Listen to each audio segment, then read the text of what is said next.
ये कुरान हमें तब याद आता है जब शादी होती है तो दुल्हन को जब घर में लाते हैं, दहलीज क्रॉस करके अंदर लाते हैं, तो कहते हैं कुरान के साए में लाओ ताकि मुसीबत अंदर ना आने पाए। कुरान के साए में लाओ ताकि मुसीबत अंदर ना आने पाए। ये कुरान तब याद आया तुम्हें, यानी दहलीज पर दुल्हन पहुंची तो कुरान याद आया। वो भी गनीमत है साहब। दुल्हन अंदर गई, कुरान लपेटकर सवार के अलमारी में चला गया। जिसकी इज्जत बनी, जिस पर हलाल हुई, उस बेगैरत शौहर ने अभी नहीं देखा, और वीडियोग्राफी करने वाले आकर उसके जेवरों की नुमाइश कर रहे हैं, तब कुरान याद नहीं आया। कभी उसकी होठों की सुर्खियां वीडियोग्राफी करके क्लोज करके देखा, तब कुरान याद नहीं आया। गैर महरम लौंडे घर में बैठे हैं, खल्त मल्त हो रहा है, तब कुरान याद नहीं आया। जेवरों की नुमाइश हो रही है, दहेज की नुमाइश हो रही है, दहेज की डिमांड हो रही है, तब कुरान याद नहीं आया। कभी सोचा है दहेज मांगते वक्त कि उस बेटी के बाप पर क्या बीतती होगी? जी। अरे इतनी बड़ी नेमत तुम्हें दे दिया, अब उसके बाद भी तुम दहेज का मुतालबा करो, मांग करो, डिमांड करो। ये दीन है? ये दीन नहीं है, ये जमींदारी है, ये मक्कारी है। क्या दिखाओगे अल्लाह को? कैसे रसूल से सामना करोगे? ये कुरान हमें कब याद आता है? तकलीफों में, परेशानियों में, दुखों में, खुशियों में कुरान याद नहीं आता। शादी होती है, सिर्फ हमने समझा दुल्हन के ऊपर से जब के कुरान को गुजारेंगे तो कुरान एक स्कैनर है जो मुसीबतों को खींच लेगा। बस कुरान इसलिए है, कुरान सिर्फ इसलिए है कि वो स्कैनर है, मुसीबतों को खींच लेगा। तकलीफों में हमें कुरान याद आता है, परेशानियों में हमें कुरान याद आता है, दुखों में हमें कुरान याद आता है, खुशियों में नहीं। जब बच्चों का बर्थडे सेलिब्रेट कर रहे हैं तब कुरान याद नहीं आता जी। जब हम अकीके की तकरीब करते हैं, बच्चों की पैदाइश, उस वक्त कुरान याद नहीं आता। शादी होती है, 10 दिन तक गैर शरई तरीके अडॉप्ट किए जाते हैं शादियों में। यहूदियों के लाए हुए बनाए हुए कल्चर को अडॉप्ट करके फख्र महसूस किया जाता है, शो ऑफ किया जाता है कि हमने इतने कुंटल का गोश्त बनवाया, इतना खिलवाया, इतना ये किया, इतना ये दिया, उतना ये दिया। क्या मुंह दिखाओगे हुजूर को? हुजूर ने दीन तुम तक इसलिए पहुंचाया था, ऐसे पहुंचाया था, क्या ऐसे करना? ये कुरान हमें सिर्फ तकलीफों में याद रखो प्यारे, हमें खुशियों में कुरान याद है। ये मुनाफिकत है। याद रखो आज हमारे मुआशरे में जी 2 तरह की मुनाफिकत ने जन्म ले रखा है। एक निफाक़े इत्क़ादी और एक निफाक़े अमली। एक अकीदे की मुनाफिकत और एक अमल की मुनाफिकत। कुछ लोग वो हैं जिनका अकीदा अच्छा है, अकीदे में कोई शक नहीं, अकीदे में कोई खराबी नहीं, अकीदे में कोई कमी नहीं है, तो अमल में कमी है। दूसरे वो लोग हैं जिनका अमल तो कदरे बेहतर है, बज़ाहिर अमल तो अच्छा है लेकिन अकीदे में मुनाफिक। और जिसका अकीदा अच्छा है अमल खराब, वो कोई और नहीं, हम सुन्नी हजरात हैं। हमारे अकीदे में कोई खराबी नहीं, हमारे अकीदे में कोई शक नहीं। हमारा मसलक कोई यतीम मसलक नहीं है, बल्कि हमारी पुष्ट पर 14 सदियों के वली खड़े हैं। हमारी पुष्ट पर मुस्तफा का लाया कुरान है, मुस्तफा का फरमान है। हमारे उलमा, हमारे मशाइखीन कुरान दीवार पर कोई लकीर खींचते हैं तो कुरान और सुन्नत की रोशनी में खींचते हैं। हमारे अकीदे में कोई खराबी नहीं, अगर खराबी है तो अमल में खराबी है। और दूसरे वो लोग हैं जिनका अमल तो कदरे बेहतर है, बज़ाहिर बहुत अच्छा है, लेकिन अकीदे में जी। तो एक तरफ अकीदे की मुनाफिकत, एक तरफ अमल की मुनाफिकत। यही वजह है कि नतायज उभर कर सामने नहीं आ रहे जी। इसलिए दोनों को संवारने की जरूरत है, दोनों को सुधारने की जरूरत है, दोनों को सही रुख देने की जरूरत है, ताकि दोनों पर गुफ्तगू करने की जरूरत है, ताकि जिनका अकीदे में खराबी हो अकीदे की इस्लाह हो जाए, जिनके अमल में खराबी हो अमल की इस्लाह हो जाए। याद रखो जलसों का मकसद, मैं हर जगह पैगाम दे रहा हूं, जलसों का मकसद कौम की तरबियत होती है। जलसों का मकसद कौम की तरबियत होती है। जिस जलसे में आने वाले कुछ सीख कर ना जाएं, समझ कर ना जाएं, वो जलसा नहीं होता, सिर्फ इंसानों की एक भीड़ होती है जो जमा होकर फिर मुंतशिर हो जाती है जी। जमा होकर फिर मुंतशिर हो जाती है। आज जिस दौर से हम गुजर रहे हैं, फितनों का दौर है, इस्लाम के हर पहलू पर हमला हो रहा है, कहीं हिजाब पर पाबंदी, कहीं नमाज पर पाबंदी, कहीं मस्जिद को गिराने की बात, कहीं शरीयत में मुदाखलत, कहीं कुरान की आयतों को निकालने की बात। अजीजान मिल्लत इस्लामिया, अब भी होश में आओ, अपने आप को संवारो। आज जिस दौर से हम गुजर रहे हैं, फितनों का दौर है। दोस्तों याद रखो, हम जिस दीन के मानने वाले हैं उसके 4 शोबे हैं, उसके 4 शोबे हैं, 4 हिस्से हैं।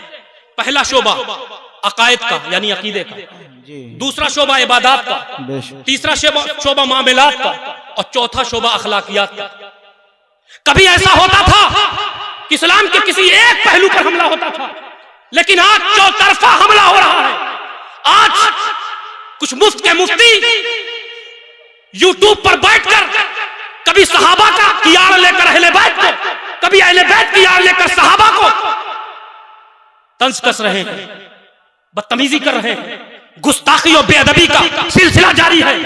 याद रखो, अहले सुन्नत का अकीदा है कि हम सहाबा का एहतराम करेंगे और अहले बैत से मोहब्बत। सुभान अल्लाह। तो आज हमारे अकीदे पे भी हमला।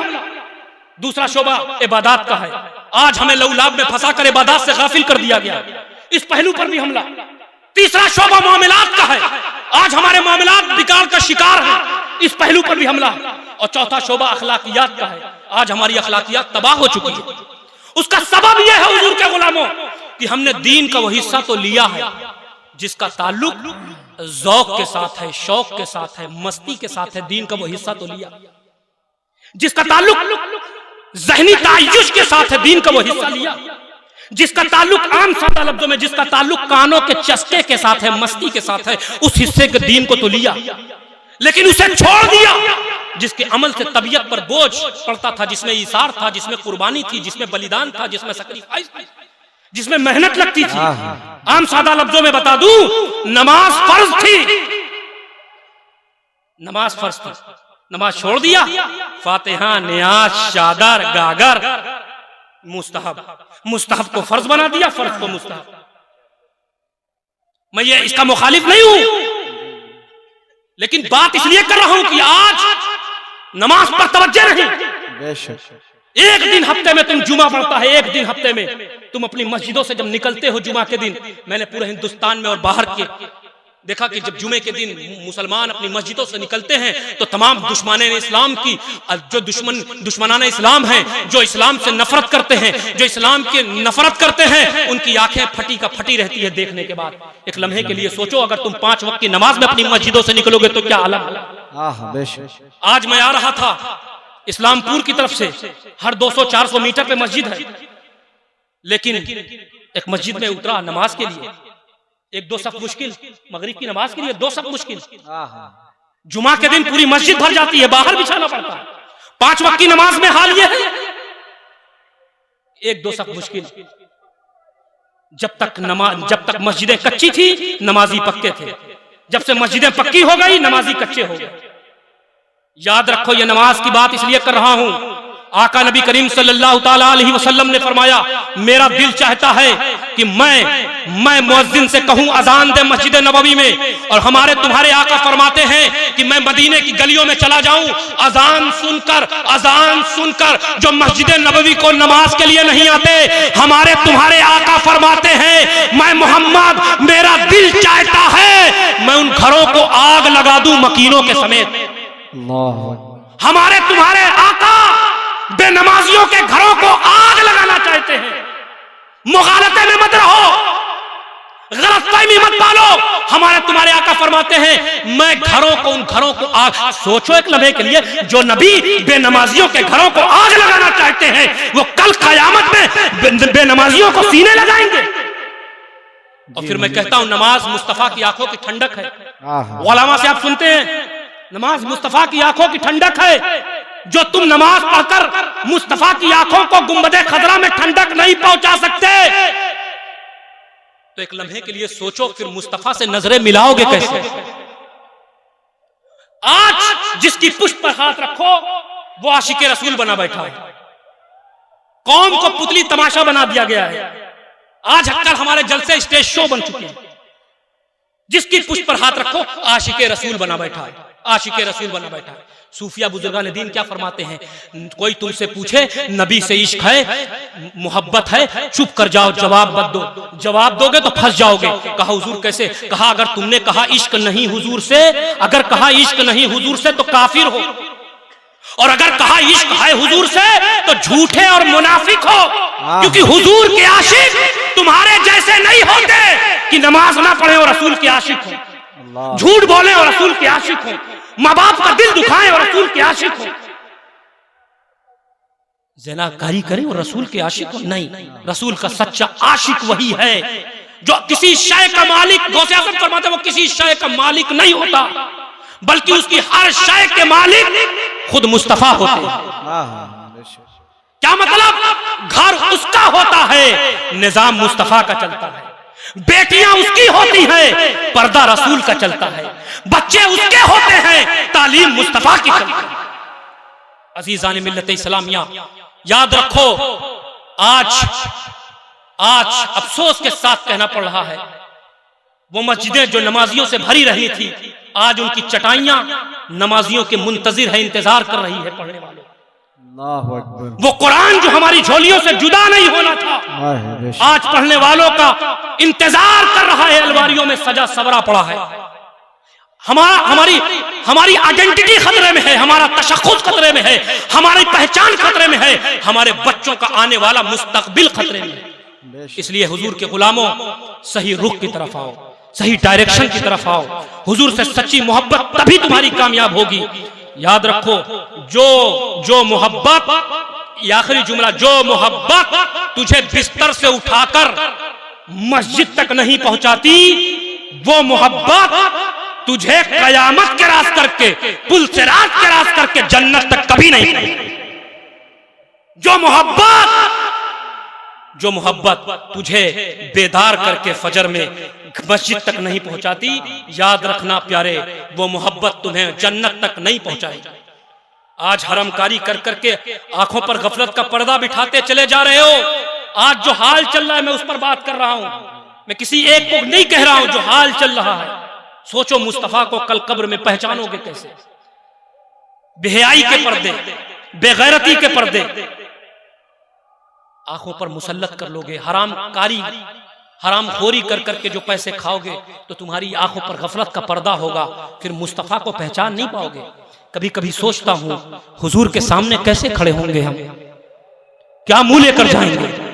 ये तो कहो, मैं आज जब हदीस की किताब पढ़ता हूं, जब तारीख पढ़ता हूं, तो आंखें अश्कबार हो जाती है कि मेरे नबी क्यों रोते थे। अब मुझे समझ में आता था, मेरे नबी आका सल्लल्लाहु अलैहि वसल्लम क्यों रोते थे। ये क्यों कहते थे, रब्बे हबली उम्मती, ए अल्लाह मेरी उम्मत को बख्श दे, ए अल्लाह मेरी उम्मत को बख्श दे। क्यों कहते थे?